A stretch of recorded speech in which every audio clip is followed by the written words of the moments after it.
Insônia, Stephen King. Narração, Dani Bernardo. Capítulo 12. Que foi que houve, Lois? Ela ergueu os olhos para ele, e o primeiro pensamento a cruzar a cabeça de Ralph foi na realidade uma lembrança. Uma peça que levara Caroline para assistir no Teatro Penobscot em Bangor há 8 ou 9 anos. Alguns personagens estavam supostamente mortos e usavam maquilagem branca e olheiras escuras em torno dos olhos para dar a impressão de grandes órbitas vazias. Seu segundo pensamento foi muito mais simples. Coates. Ou ela viu esses pensamentos estampados no rosto de Ralph, ou simplesmente se apercebeu de sua provável aparência, porque virou a cabeça, tentou por alguns instantes abrir o fecho da bolsa e, em seguida, simplesmente ergueu as mãos e usou-as para esconder o rosto do seu olhar. Vá-se embora, Ralph, por favor, pediu numa voz embargada. Em circunstâncias normais, Ralph teria feito o que ela pedia e se afastaria depressa sem olhar para trás, sentindo apenas um vago constrangimento por tê-la encontrado com a maquilagem desfeita e desarmada. Mas as circunstâncias não eram normais e Ralph resolveu que não ia embora. Pelo menos não naquele momento. Ainda conservava um pouco daquela estranha leveza e ainda sentia que o outro mundo, a outra Derry, achava-se muito próxima. E havia mais uma coisa perfeitamente simples e direta. Odiava ver Lois, cuja natureza alegre ele jamais pusera em dúvida, sentada sozinha e chorando de se acabar. Que foi que houve, Lois? Não estou me sentindo bem, exclamou. Será que não pode me deixar em paz? Lois escondeu o rosto nas mãos enluvadas. Suas costas tremiam, as mangas do casaco azul tremiam, e Ralph pensou na expressão de Rosalie quando o Dr. Careca berrara mandando-o atravessar a rua imediatamente, infeliz, morta de medo. Ralph sentou-se junto de Lois, passou o braço por suas costas e puxou-a para perto. Ela veio, mais dura, como se tivesse o corpo cheio de arames. Não olhe para mim, exclamou na mesma voz transtornada. Não se atreva. Minha maquilagem está um horror. Me maquilei especialmente para o meu filho e minha nora. Eles vieram tomar o café da manhã. Íamos passar a manhã. Vai ser ótimo, mamãe. Foi o que Harold disse. Mas o motivo por que vieram, sabe, o verdadeiro motivo. A comunicação foi interrompida por um novo acesso de choro. Ralph apalpou seu bolso traseiro e puxou um lenço amassado, mais limpo, e colocou-o nas mãos de Lois. Ela tomou-o sem olhar para Ralph. Vamos, falou. Esfregue um pouco se quiser. Embora você não esteja muito ruim, Lois. Sinceramente que não. Está com arzinho de coati, pensou, mas é só. Começou a rir, mas logo o sorriso morreu. Lembrou-se do dia em que saíra para ir a Rite Date, conheceu os soníferos vendidos sem receita e encontrara Bill e Lois parados do lado de fora do parque, discutindo a manifestação com bonecas cheias de sangue que Ed comandara diante da Woman Care. Ela estava visivelmente perturbada naquele dia. Ralph se lembrava de tê-la achado com o ar cansado apesar da agitação e do interesse. Mas também quase bela. Seu busto de bom tamanho ondeando com a respiração, os olhos cintilantes, as faces coradas como as de uma mocinha. Aquela beleza quase irresistível hoje não passava de uma lembrança. Com a maquilagem derretida, Lois Chase parecia um palhaço velho e triste. E Ralph sentiu uma centelha de fúria pela coisa ou a pessoa que causara aquela transformação. Estou horrorosa, Lois disse, esfregando o lenço de Ralph com força. Um espantalho. Não está não, senhora. Seu rosto está só um pouquinho borrado. Lois finalmente virou-se para encará-lo. Isto lhe custou um visível esforço, agora que a maior parte do blush e da sombra tinham passado para o lenço de Ralph.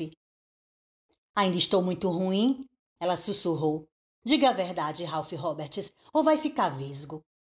Ele se curvou e beijou sua face úmida. Apenas bonita, Lois. Vamos guardar o etérea para outro dia. Ela deu um sorriso inseguro e o movimento ascendente das faces fez mais 2 lágrimas rolarem de seus olhos. Mas Ralph tomou o lenço amassado de suas mãos e enxugou-as devagarinho. Fico tão contente que tenha sido você a aparecer e não Bill, disse. Teria morrido de vergonha se Bill me visse chorando em público. Ralph espiou em volta. Viu Rosalie, sã e salva, ao pé da elevação. Deitara-se entre os 2 banheiros que ficavam ali, o focinho descansando sobre a pata. De resto, este pedaço do parque estava deserto. Acho que o lugar é praticamente nosso, pelo menos por hora, falou. Graças a Deus pelos seus pequenos favores. Lois retomou o lenço e recomeçou a retirar a maquilagem, desta vez com uma disposição mais profissional.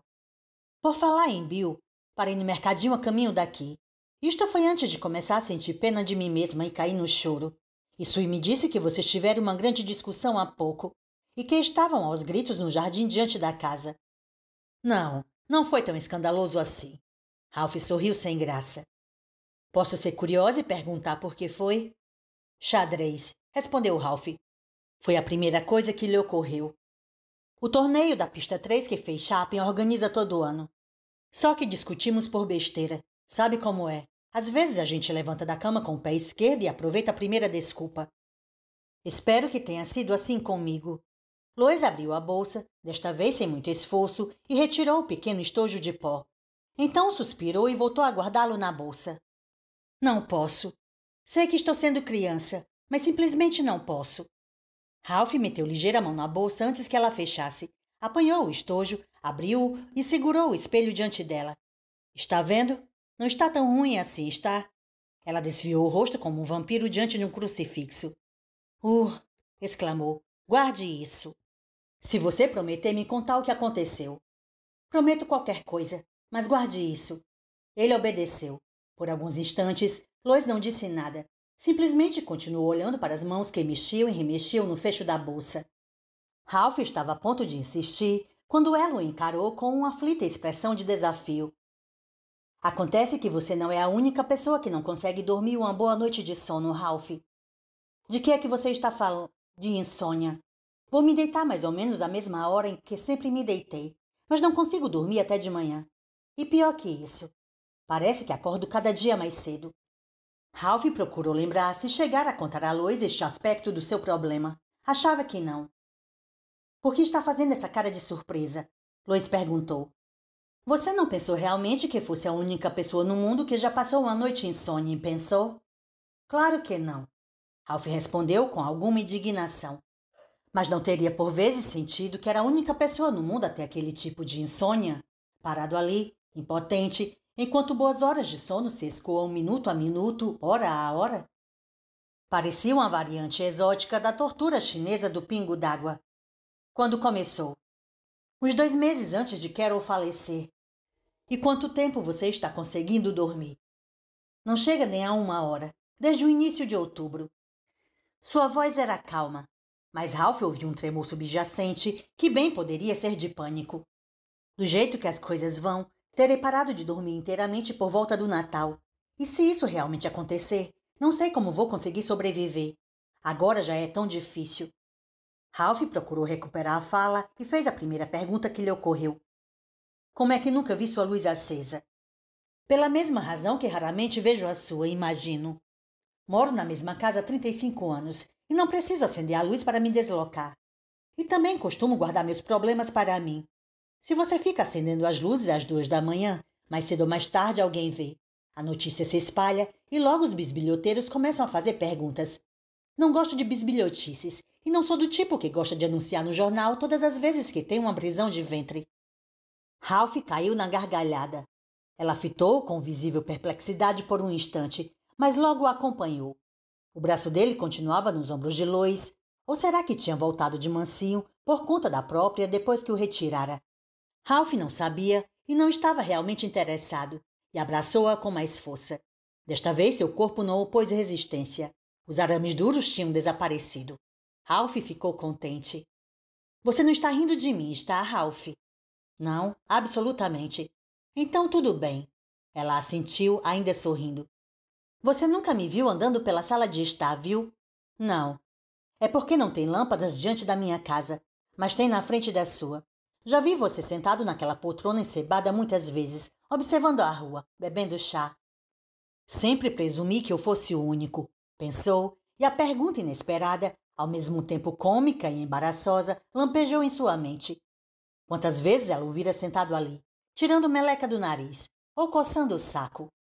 Fosse porque leu seus pensamentos ou por conta do rubor de seu rosto, Lois respondeu.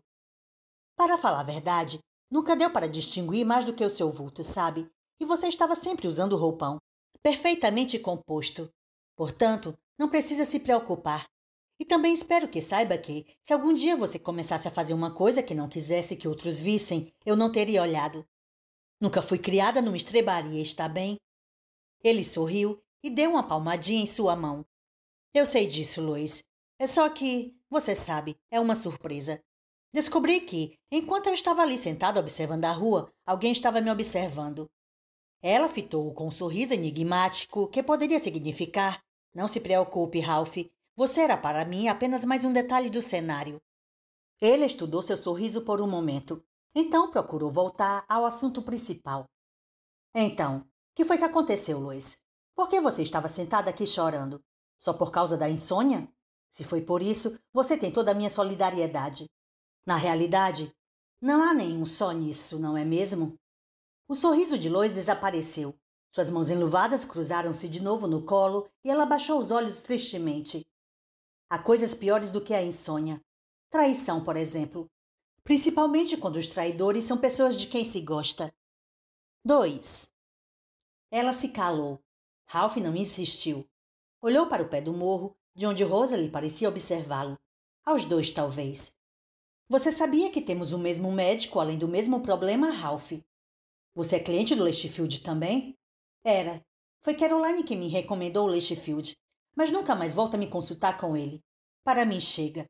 Seu lábio superior se arreganhou. Traidor filho da puta. O que aconteceu? Deixei o problema rolar durante quase um ano, à espera de que melhorasse sozinho, deixando, como dizem, a natureza agir. Não que eu não tentasse ajudar a natureza de vez em quando. Provavelmente experimentamos muitos remédios iguais. Favo de mel? Ralph perguntou sorrindo novamente. Não podia deixar de sorrir. Que dia assombroso de hoje, pensou. Que dia absolutamente assombroso. E ainda nem chegamos a 1 hora da tarde. Favo de mel? Que tem o favo de mel? Ajuda? Não. Ralph respondeu rindo mais francamente que nunca. Não ajuda nada, mas tem um gosto maravilhoso. Ela deu uma risada e apertou a mão nua de Ralph em suas mãos enluvadas. Ele retribuiu o aperto. Você nunca consultou o Dr. Leishfield sobre a sua insônia, não é, Ralph? Não. Marquei uma consulta uma vez, mas cancelei. Você adiou porque não confiava nele? Porque achava que pisou na bola com Caroline? Ralph olhou-a, admirado. Esquece, disse Lois. Eu não tinha o direito de perguntar. Não, pode perguntar. Acho que me admirei de ouvir essa ideia na boca de outra pessoa. Que ele, sabe, que ele pode ter feito um diagnóstico errado. Os belos olhos de Lois faiscaram. A ideia ocorreu a todos nós. Bill costumava dizer que era inacreditável que você não tivesse levado aquele trapalhão filho da puta aos tribunais no dia seguinte ao enterro de Caroline. Naturalmente, naquela época, eu estava no partido oposto, defendendo Leishfield com unhas e dentes. Você nunca pensou em processá-lo? Não. Tenho 70 anos e não quero passar o tempo que ainda me resta às voltas com o processo de erro médico. Além do mais, isso traria Caroline de volta? Ela sacudiu a cabeça. Mas o que aconteceu com Caroline foi a razão por que eu não fui procurá-lo. Ralph admitiu. Pelo menos acho que foi. Não confiar totalmente nele, ou talvez, não sei. Não, ele realmente não sabia. Isso é que era o diabo. Só tinha certeza de que cancelara a consulta com o Dr. Leishfield, tal como cancelara a consulta com James Roy Hong, conhecido em certos meios como o espetador de agulhas. Consulta que desmarcara conselho de um homem de 92 ou 3 anos que provavelmente nem conseguia mais lembrar seu segundo nome. Sua mente saiu vagando até o livro que o velho Dó lhe dera e até o poema que o velho Dó citara. Busca era o título, e aparentemente Ralph não conseguia tirá-lo da cabeça. Principalmente o trecho em que o poeta falava das coisas que via desaparecer à sua passagem. Os livros que não lera, as piadas que não contara, as viagens que nunca faria. Ralph, você está aqui? Claro, só estava pensando no Leishfield. Me pergunto por que cancelei aquela consulta. Ela lhe deu uma palmadinha na mão. Pois fique feliz que cancelou. Eu fui a minha. Me conte como foi. Lois sacudiu os ombros. Quando a insônia chegou a um ponto que eu não conseguia mais suportar, procurei o Leishfield e lhe contei tudo. Pensei que ia me dar uma receita de soníferos, mas ele me disse que nem isso podia fazer.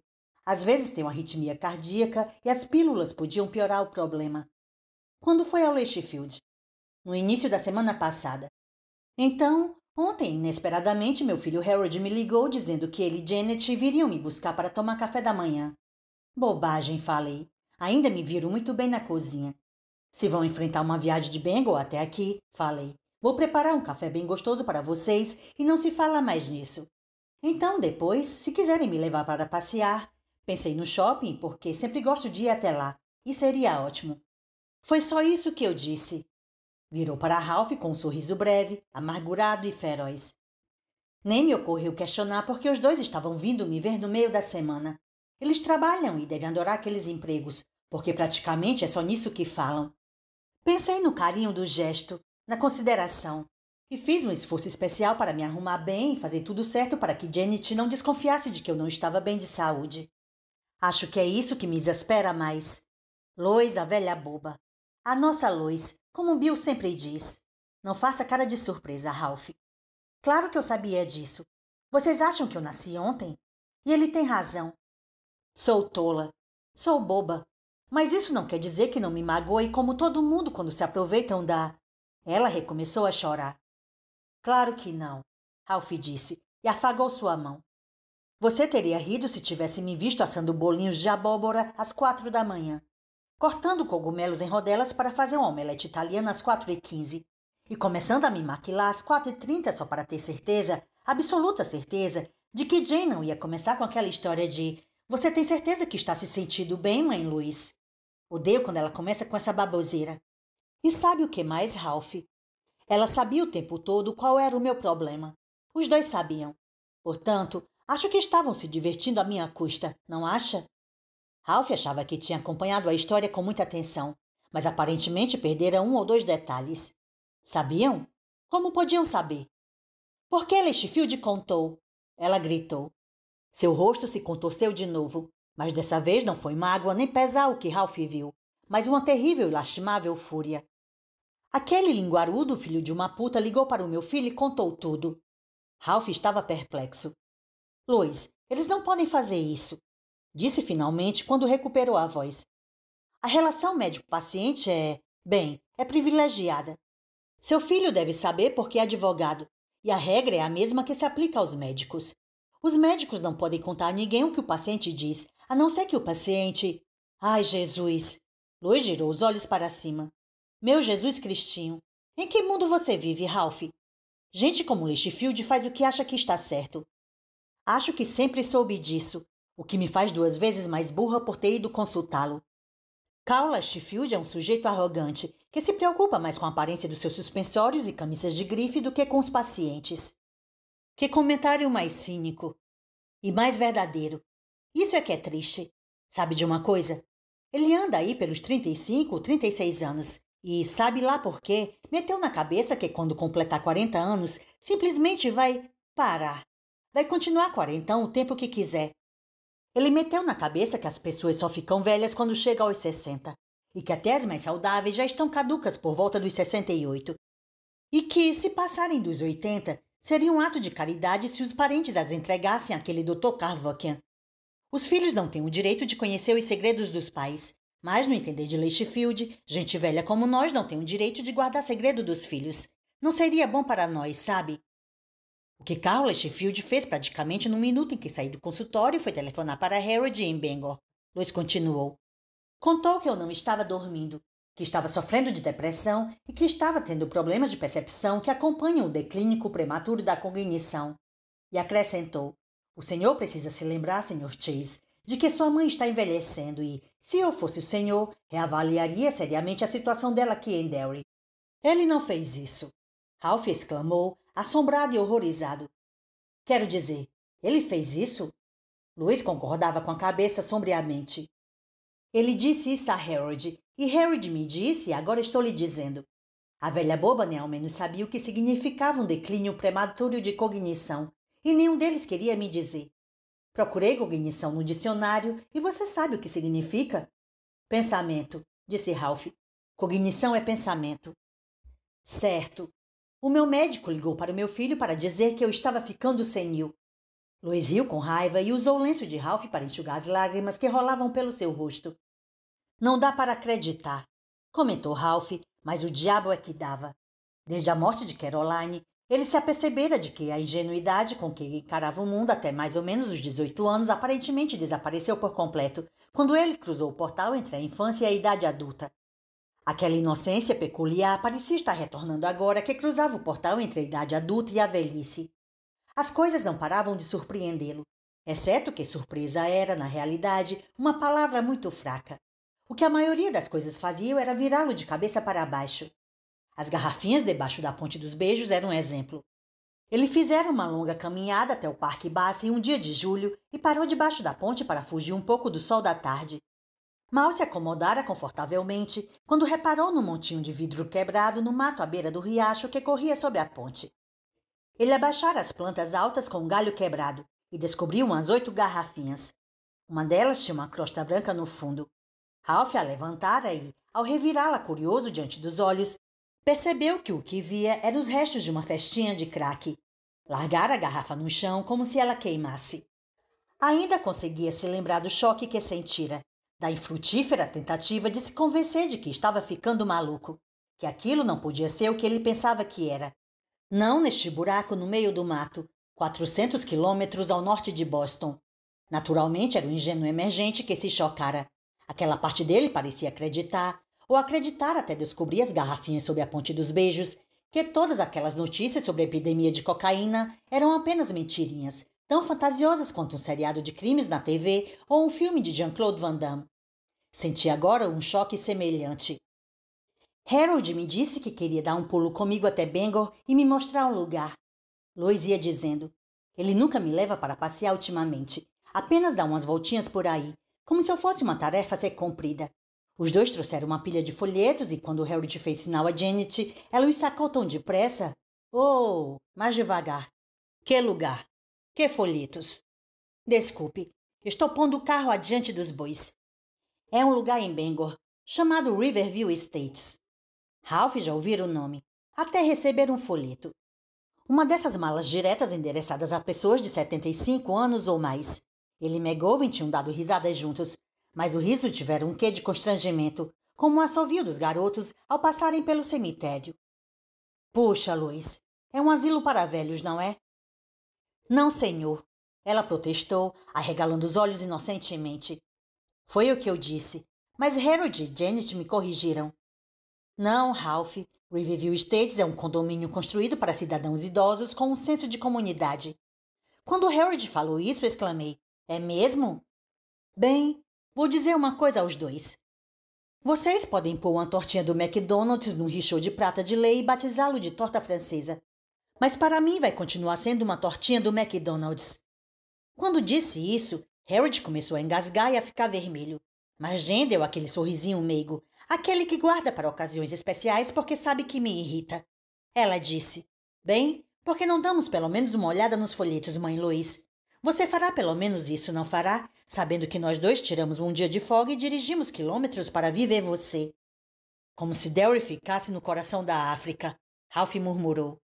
Lois segurou sua mão e disse uma coisa que o fez rir. Ah, para ela fica. Isso foi antes ou depois de você ter descoberto que Leishfield tinha sido linguarudo? Perguntou Ralph. Usou intencionalmente a mesma imagem que Lois usara. Parecia se ajustar melhor à situação do que qualquer palavra ou frase mais rebuscada. Cometer um abuso de confiança era uma frase demasiado digna para esse tipo de atitude sórdida. Era muito mais simples. Leishfield saíra correndo e batera com a língua nos dentes. Antes, achei que podia muito bem olhar os folhetos. Afinal, eles tinham viajado mais de 60 quilômetros e não ia me tirar nenhum pedaço. Então folheei o material enquanto comiam os pratos que tinha preparado e não sobrou nada para jogar no lixo, e bebiam o café. É um lugar e tanto esse Riverview. Eles têm uma equipe médica permanente 24 horas por dia e uma cozinha própria. Quando a pessoa entra, fazem um exame físico completo e decidem o que ela pode comer. Tem uma dieta vermelha, uma dieta azul, uma dieta verde e uma dieta amarela. Havia mais outras 3 ou 4 cores. Não lembro para que era cada uma das dietas, mas a amarela era para diabéticos e a azul para gorduchos. Ralph pensou em comer 3 refeições cientificamente equilibradas por dia o resto da vida. Nada de pizzas de salsicha do Gambinos, nada de sanduíches do Coffee Pot, nada de chili burgers do México Mills, e achou a perspectiva quase insuportável. E mais, continuou Lois animada. Eles têm um sistema de tubos de ar comprimido que deixam a dosagem diária de pílulas diretamente em sua cozinha individual. Não é uma ideia maravilhosa, Ralph? Deve ser, concordou Ralph. Ah, claro que é. É maravilhosa, a onda do futuro. Tudo é controlado por computador e aposto como a cognição dele nunca entra em declínio.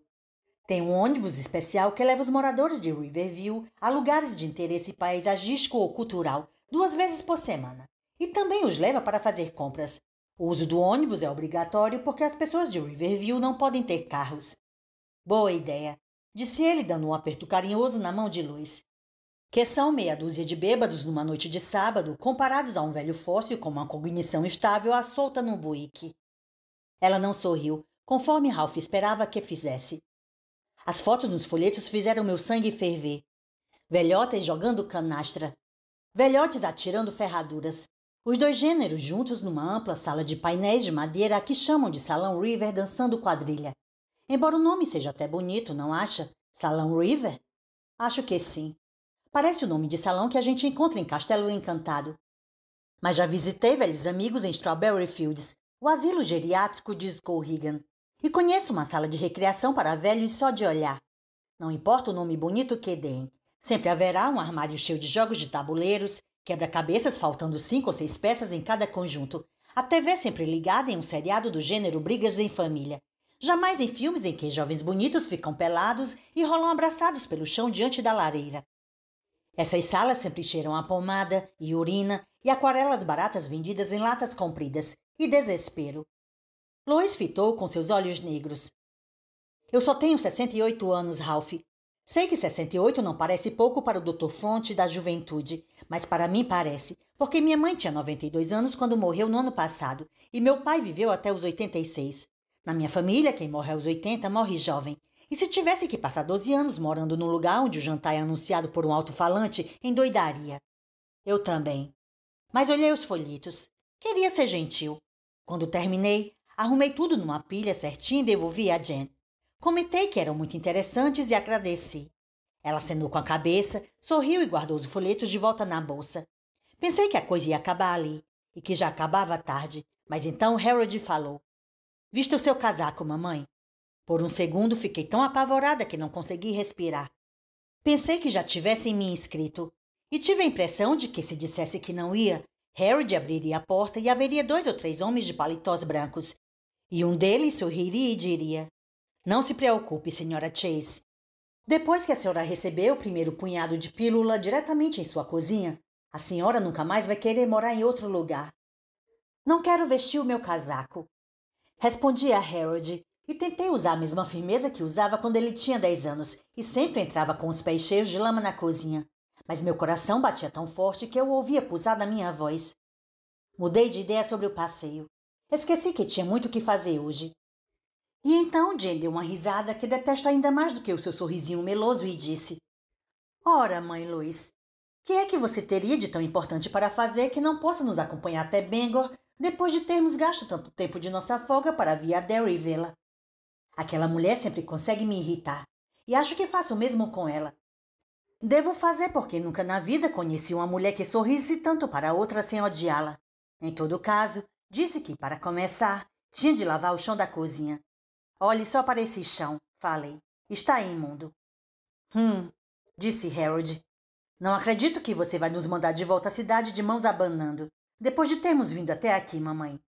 Bom, não vou me mudar para esse lugar mesmo que você tenha vindo de longe, retorqui. Portanto, pode ir tirando essa ideia da cabeça.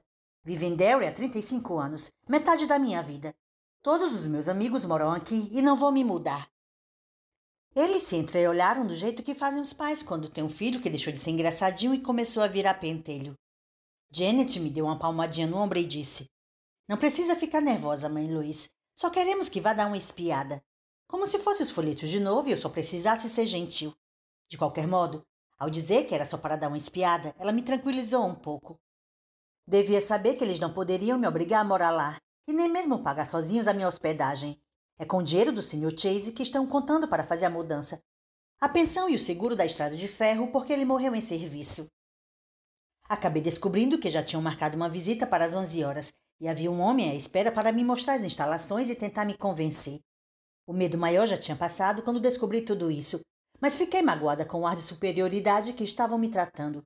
E furiosa que Janet acrescentasse a quase tudo o que dizia, o tempo de folga isso e o tempo de folga aquilo. Ficou bem claro que ela poderia imaginar programas muito melhores para passar o dia do que visitar a bruxa da sogra em Derry. Chega de alvoroço e vamos, mãe, disse depois de mais idas e vindas, como se eu estivesse tão feliz com a ideia do asilo que nem conseguisse decidir que chapéu usar. Vista seu casaco. Ajuda você a lavar a louça do café quando voltarmos. Vocês não me ouviram? Falei. Eu não vou a parte alguma. Por que desperdiçar um belo dia de outono como este visitando um lugar onde eu não vou querer jamais morar? E com que direito vocês vêm até aqui querendo me expulsar de minha casa? Por que nenhum dos dois telefonou para dizer: temos uma ideia, mamãe, você quer ouvir? Não é assim que trataria um amigo de vocês? Quando eu disse isso, eles se entreolharam outra vez. Lois suspirou, enxugou os olhos uma última vez e devolveu o lenço a Ralph, mais úmido, mas de resto usável. Bem, percebi por aquele olhar que ainda não tínhamos atingido o fundo do poço. A principal indicação era o jeito de Harold, o mesmo que ficava quando acabava de roubar um punhado de pedaços de chocolate do saco na despensa. E Janet lançou a ele o olhar que mais detesto nela, o olhar de trator, como o chamo. E então perguntou se ele queria me contar o que o médico dissera, ou se ela deveria fazer isso. No fim, os dois contaram e quando terminaram eu estava tão furiosa e apavorada que tive vontade de arrancar os cabelos pela raiz. O que não conseguia engolir, por mais que tentasse, era a ideia de Cowley Field contar a Harold todas as coisas que achava que eram particulares. Simplesmente pegar o telefone e lhe contar, como se não houvesse nada de errado nisso. Então você acha que estou senil? Perguntei a Harold. É nisso que a coisa se resume? Você e Jane acham que fiquei de miolo mole na avançada idade de 68 anos? Harold ficou vermelho e começou a arrastar os pés debaixo da cadeira e a resmungar. Disse que não pensava tal coisa, mas tinha que levar em consideração a minha segurança. Da mesma maneira que eu sempre levara a sua quando ele ainda não era adulto. E o tempo todo Janet ficou sentada à mesa, mordiscando um bolinho e fazendo uma cara para ele que me dava vontade de matá-la. Como se o considerasse apenas uma barata que aprendera a falar como advogado. Então ela se levantou e perguntou se podia usar o toalete. Respondi-lhe que não fizesse cerimônia. E consegui refrear a vontade de dizer que seria um alívio tê-la fora da cozinha por 2 minutos. Obrigada, mãe Lois, ela disse. Não me demoro. Harry e eu teremos que ir andando daqui a pouco. Se você acha que não pode nos acompanhar e cumprir o seu compromisso, então acho que não há mais nada a dizer. Que amoreco, Ralph comentou. Bem, aquilo foi a gota d'água para mim. Já aturaram bastante. Cumpro os meus compromissos, Janet Chase, falei. Mas só os que eu mesma marco. Estou me cagando para os compromissos que marcam para mim. Ela abanou as mãos como se eu fosse uma mulher mais irracional que já pisou na face da terra e me largou sozinha com Harold. Ele me contemplava com aqueles grandes olhos castanhos, como se esperasse o meu pedido de desculpas. E quase senti que devia me desculpar, ainda que fosse para apagar aquela expressão de coque-spaniel do rosto dele. Mas não me desculpei. Eu não faria isso. Encarei-o de volta e, passado algum tempo, ele não conseguiu aguentar mais e me disse para eu me acalmar. Disse que só estava preocupado comigo aqui sozinha, que só estava tentando ser um bom filho, e Janet só estava tentando ser uma boa filha. Creio que compreendo isso, falei. Mas você devia saber que fazer as coisas pelas costas de alguém não é uma boa maneira de expressar amor e interesse.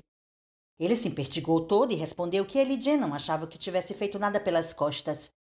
Olhou na direção do banheiro por uns 2 segundos quando disse isso, e fiquei com a ideia de que o que ele queria mesmo dizer é que Jen não achava que tivessem feito nada pelas costas.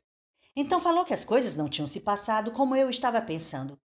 Que Leishfield ligara para ele, e não o contrário. Muito bem, respondi. Mas o que foi que o impediu de desligar quando percebeu qual era o assunto que ele queria abordar? Isso foi absolutamente errado, Harry. O que foi que deu em você? Ele começou a ficar nervoso e inquieto. Acho que poderia até estar começando a pedir desculpas. Quando Jen voltou e você sabe o que bateu no ventilador. Ela me perguntou onde estavam meus brincos de brilhantes, os que tinha me dado pelo Natal. Foi uma tal reviravolta que, a princípio, só consegui balbuciar e suponho que dê a impressão de estar ficando senil. Mas finalmente consegui dizer que os brincos estavam na tigelinha de porcelana chinesa na cômoda do meu quarto, como sempre. Tenho uma caixa de joias, mas guardo esses brincos e outras 2 ou 3 joias boas fora, porque são tão bonitas que sempre me alegro só de olhar para elas. Além do mais, os brincos são feitos de caquinhos de brilhante e é pouco provável que alguém fosse querer assaltar a casa só para roubá-los. O mesmo acontece com meu anel de noivado e um camafeu de marfim, que são as outras 2 peças que guardo naquela tigelinha. Lois lançou a Ralph um olhar intenso e suplicante.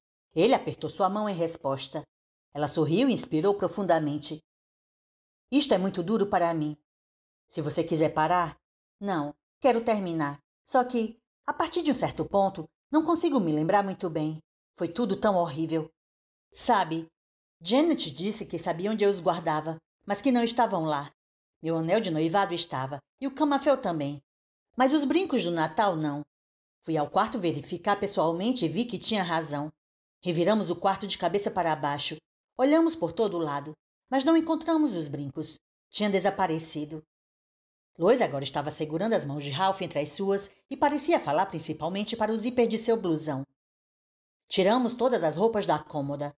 Harriet afastou-a da parede e olhou atrás, debaixo da cama e nas almofadas do sofá.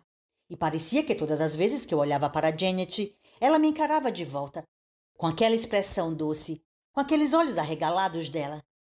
Doce como manteiga derretida, exceto os olhos. E ela não precisava falar francamente o que estava pensando, porque eu já sabia. Está vendo? Está vendo como o Dr. Leishfield fez bem em nos ligar? E como fizemos bem em marcar aquela visita? E como você está sendo teimosa? Porque você precisa ir para um lugar como Riverview Estates, e a prova está aí. Você perdeu os lindos brincos que lhe demos de Natal. Você está sofrendo um sério declínio em sua cognição e a prova está aí. Não demora muito, você vai deixar os bicos do fogão acesos, ou o aquecedor do banheiro. Ela começou a chorar novamente, e estas lágrimas doeram no coração de Ralph. Eram soluços profundos e catárticos de alguém que fora humilhada no fundo da alma. Lois escondeu o rosto no blusão dele. Ele abraçou-a com mais força. Lois, pensou.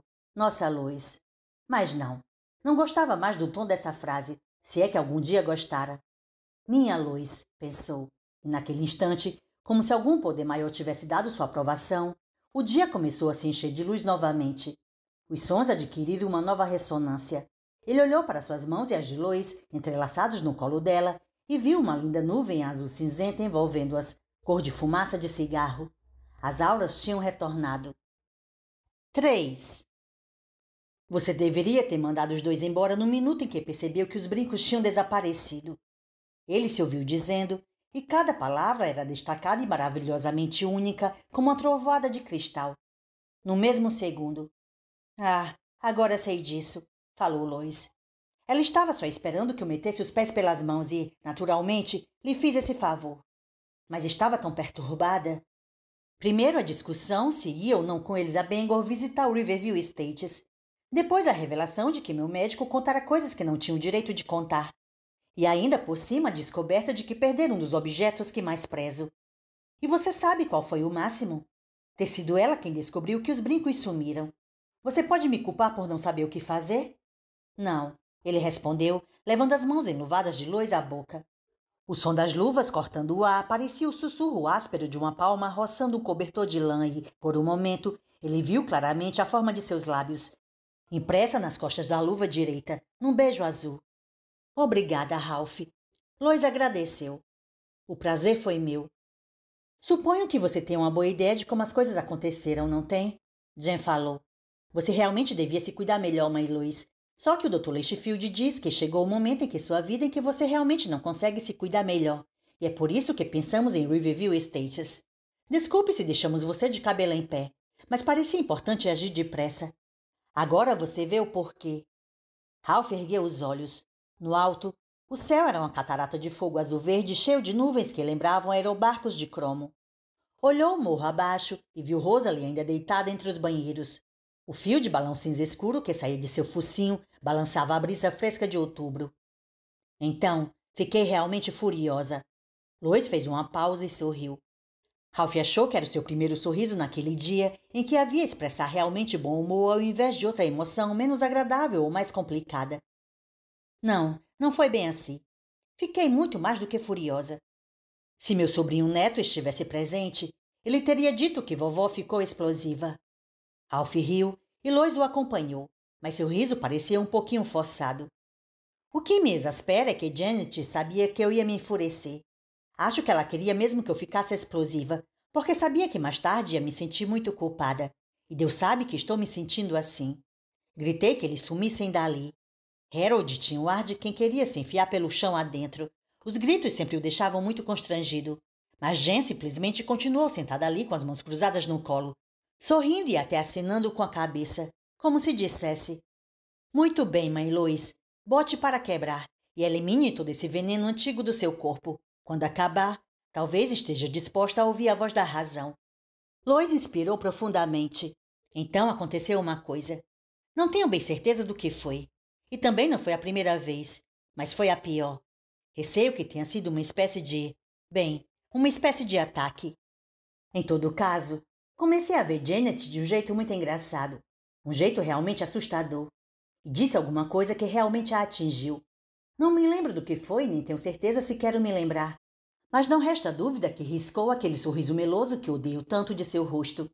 Na verdade, ela quase arrastou Harold para fora. A última coisa que me lembro de ouvir dizer é que um deles me ligaria quando eu estivesse menos histérica e capaz de refriar acusações tão feias a pessoas que me amavam. Continuei em casa mais um pouco depois que eles foram embora. E então saí e vim me sentar aqui no parque. Às vezes basta sentar ao sol e meu corpo já se sente melhor. Parei no mercadinho para fazer um lanche e foi então que ouvi dizer que você e Bill tinham brigado. Você e ele realmente cortaram relações? Ralph sacudiu a cabeça. Não. Depois fazemos as pazes. Gosto do Bill de verdade, mas é preciso ter cuidado com o que se diz a ele. Ela terminou. E também, Ralph, posso acrescentar que não se pode tomar respostas dele muito seriamente? Desta vez, foi Ralph que apertou as mãos entrelaçadas de Lois. É um bom conselho para você também, Lois. Não devia levar muito a sério o que aconteceu hoje de manhã. Ela suspirou. Talvez, mas é difícil não levar. No fim, disse coisas terríveis, Ralph. Terríveis. Aquele sorriso irritante dela. Um arco-íris de compreensão repentinamente iluminou a consciência de Ralph. Nessa luz, ele viu uma coisa muito grande. Tão grande que parecia ao mesmo tempo questionável e predestinada. Ele olhou diretamente no rosto de Lois pela primeira vez desde que as auras tinham retornado, ou desde que ele retornara para as auras. Uma cápsula de luz cinzenta e translúcida, ofuscante como a névoa nas manhãs de verão quando está prestes a clarear, envolvia Lois e transformava a mulher que Bill McGovern chamava de nossa Lois numa criatura de grande dignidade e de beleza quase insuportável. Ela parece Els, pensou, a deusa da alvorada. Lois mexeu-se constrangida no banco. Ralph, por que está me olhando assim? Porque você é linda e porque me apaixonei por você. Ralph pensou admirado. Neste instante estou tão apaixonado por você que tenho a sensação de estar me afogando e que é ótimo morrer. Por que você se lembra exatamente do que disse? Ela começou a brincar nervosamente com o fecho da bolsa. Não, lembra sim. Você disse à sua nora que foi ela que tirou os brincos. E fez isso porque percebeu que você ia resistir com todas as forças à ideia de acompanhá-los. E uma coisa que deixa sua nora doida é ser contrariada quando quer alguma coisa. Deixa-a explosiva. Fez isso porque você a deixou pau da vida. Não foi assim? Lois estava olhando para ele com os olhos muito abertos e amedrontados. Como é que você sabe disso, Ralph? Como é que você sabe como a minha nora é? Sei porque você sabe, e você sabe porque viu. Ah, não, sussurrou. Não vi nada. Estive na cozinha com Harold o tempo todo. Não na hora. Não quando ela tirou os brincos, mas quando ela voltou. Você viu nela e a toda a sua volta. Da mesma forma que ele agora via a esposa de Harold Chase em Lois, como se a mulher sentada ao seu lado no banco tivesse se transformado numa lente. Janet Chase era alta, clara, de tronco largo. Seu rosto era salpicado de sardas que ela disfarçava com maquiagem, e seus cabelos eram de um tom vermelho vivo como gengibre. Esta manhã ela vinha a Derry com aqueles cabelos fabulosos caídos sobre um ombro numa grossa trança, como um feixe de fios de cobre. Que mais ele sabia sobre essa mulher que nunca vira? Tudo, tudo. Ela cobre as sardas com pancake porque acha que elas a fazem parecer infantil, que as pessoas não levam as mulheres sardentas muito a sério. Tem pernas lindas e sabe disso. Usa saias curtas para ir trabalhar. Mas hoje, quando veio ver a velha bruxa, mãe Lois, vestia um casaquinho e um velho par de calça jeans. Roupa para Derry. Sua menstruação estava atrasada. E ela chegou àquela idade em que a menstruação não corre mais regular e pontualmente. E durante esse inquietante atraso de 2 ou 3 dias que ela sofre mensalmente, uma pausa em que o mundo inteiro parece feito de vidro e todos que nele vivem parecem burros ou malucos, seu comportamento e seus humores tornam-se instáveis. Provavelmente foi por isso que fez o que fez. Ralph viu-a saindo do banheiro de Lois. Viu-a lançar um olhar intenso e furioso em direção à cozinha. Agora não há sinal daquele sorriso meloso em seu rosto fino e intenso. E então ela retira os brincos da tigelinha de porcelana. Viu-a metê-los no bolso dianteiro dos jeans, do lado esquerdo. Não. Lois, na realidade, não presenciara o pequeno furto vergonhoso. Mas ele alterara a cor da aura de Jane Chase de verde claro para o intricado desenho de camadas castanhas e vermelhas que Lois vira e compreendera na hora. Provavelmente sem ter a menor ideia do que estava realmente ocorrendo. Foi ela mesma quem tirou os brincos, disse Ralph. Ele viu uma névoa cinzenta passar lentamente pelas pupilas dos olhos arregalados de Lois. Seria capaz de fitá-los o resto do dia. Sei, mas... Se você afinal tivesse concordado em fazer a visita a Riverview Estates, aposto como você os teria achado numa próxima visita dos dois. Ou então ela, o que eu acho mais provável. Um feliz acaso. Ah, mãe Lois, venha ver o que achei. Debaixo da pia do banheiro, ou num armário, ou caída em algum canto escuro. Encarava-o agora, fascinada, quase hipnotizada. Ela deve estar se sentindo péssima. E não vai ter coragem de trazê-los de volta, vai? Não depois das coisas que eu disse. Ralph, como é que você soube? Do mesmo jeito que você. Há quanto tempo você está vendo auras, Lois? 4. Auras? Não estou entendendo. Só que entendi assim. Lechtfield falou a seu filho sobre a insônia. Mas duvido que só isso fosse suficiente para fazer mesmo Lechtfield, sabe, dar com a língua nos dentes. A outra coisa... O que disse que ele chamou de problemas sensoriais, na hora me passou despercebida. Acho que fiquei espantado demais com a ideia de alguém pensar que você pudesse estar prematuramente senil. Embora eu próprio ande tendo os meus problemas sensoriais nos últimos tempos. Você? Sim, senhora. Então, há uns minutinhos, você disse outra coisa ainda mais interessante. Você disse que começou a ver Janet de um jeito realmente estranho. De um jeito realmente apavorante. Você não conseguia se lembrar do que dissera pouco antes dos dois irem embora, mas sabia exatamente o que sentira. Você está vendo o outro lado do mundo, o resto do mundo. Formas em torno das coisas, formas dentro das coisas, sons dentro dos sons. Chamo isso de mundo das auras e é o que você está vivendo, não é, Lois? Ela observou-o silenciosa por um momento, então cobriu o rosto com as mãos. Pensei que estivesse perdendo a razão, disse e repetiu. Ah, Ralph, pensei que estivesse perdendo a razão. 5. Ele abraçou-a, depois soltou-a e ergueu seu queixo. Chega de lágrimas, falou. Não trouxe lenço de reserva. Chega de lágrimas, ela concordou, mas seus olhos já estavam outra vez marejados. Ralph, se você soubesse como tem sido horrível, eu sei como é. É? Você sabe, não é mesmo? Ela sorriu radiante. O que fez aquele idiota do Lechtfield concluir que você estava ficando senil? Ele provavelmente pensou no mal de Alzheimer. Não foi apenas a insônia, mas a insônia acompanhada de algo mais. Algo que ele concluiu serem alucinações, certo? Acho que sim, mas à época ele não disse nada disso para mim. Quando lhe contei as coisas que andava vendo, as cores e todo o resto, ele pareceu muito compreensivo. E no minuto em que você saiu pela porta, ele ligou para o seu filho e disse que viesse correndo para Derry fazer alguma coisa com sua velha mãe, que tinha começado a ver gente andando dentro de invólucros coloridos com longos fios de balão flutuando no alto da cabeça. Você também vê isso? Ralph, você também vê isso? Também vejo, ele disse e soltou uma gargalhada. O som foi meio amalucado, mas isso não o surpreendeu. Tinha 1000 coisas que queria lhe perguntar. Sentia-se louco de impaciência. E havia outra coisa tão inesperada que ele não conseguira identificar a princípio. Ele estava sentindo tesão. Não era excitação, era tesão mesmo. Lois recomeçara a chorar. Suas lágrimas tinham a cor de névoa em um lago tranquilo e fumegavam um pouquinho ao escorrerem por suas faces. Ralph sabia que teria um gosto escuro e musgoso, como os brotos de samambaia na primavera.